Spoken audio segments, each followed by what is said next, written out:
안녕하십니까. 국민의힘 대변인 김연주입니다. 오늘 유엔 참전용사 국제 추모의 날을 비롯한 두 평의 논평에 관해서 온마이크를 하도록 하겠습니다.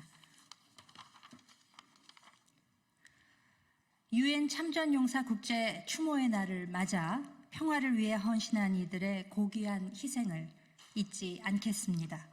오늘은 제18회 유엔 참전용사 국제 추모의 날입니다.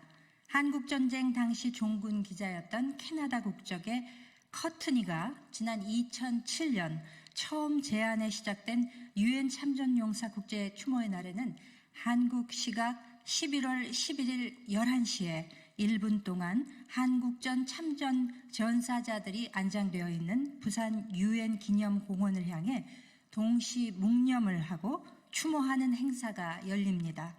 그렇기에 부산을 향해 Turn Toward 부산이라는 영문명을 가지고 있습니다. 오늘 오전 11시 부산에서 거행된 기념식 참가를 위해 미국, 태국, 튀르키예 등 9개 유엔 참전국 정부대표단 17명이 어제 방한했습니다. 내한한 정부대표단을 대단히 환영하며 우호와 협력을 더욱 다지는 소중한 시간이 되시길 바랍니다.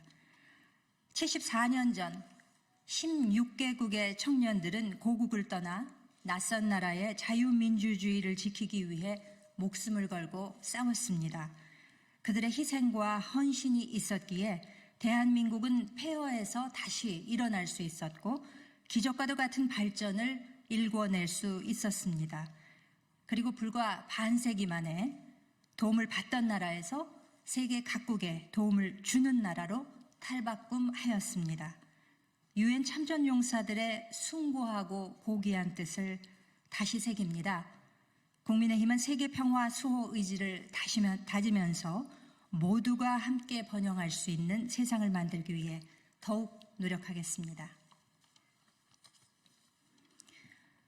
국민을 위해 있어야 할 곳은 장외가 아니라 국회입니다. 민주당이 지난 주말 두 번째 장외 집회를 열었습니다. 겉으로는 현 정부를 비판하며 특검을 촉구했지만 그 속내는 내세운 명분과 전혀 다르다는 것이 명약관화합니다. 이재명 대표의 1심 선고가 목전에 다가오자 어떻게든 강성 지지자들의 무죄 호소 목소리를 모아 사법부를 겁박하고 방탄을 하려는 의도가 아니겠습니까? 특히 이 대표를 비롯한 민주당 지도부가 장외 집회에 총출동한 것은 사법 리스크 방탄을 위한 세몰이에 시민들이 얼마나 호응하는지를 확인하려는 뜻도 있었을 것입니다. 하지만 집회 참여 인원은 지난주보다 오히려 더 적었던 것으로 밝혀졌습니다. 민주당은 1차 집회에 30만 명, 2차 집회에 20만 명이 모였다고 주장했지만 경찰 추산으로는 각각 17,000과 15,000명에 그쳤습니다. 바로 이것이 민주당이 받아들여야 할 현실인 것입니다. 민주당은 내심 촛불을 들고 나온 시민들이 서울 시내에 가득한 모습을 상상했을지 모릅니다.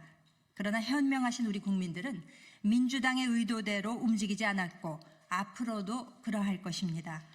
이 대표와 민주당이 할 일은 말로만 민생을 외치는 게 아니라 국회의원의 일터인 국회에서 민생을 돌보는 일에 힘을 합치는 것입니다.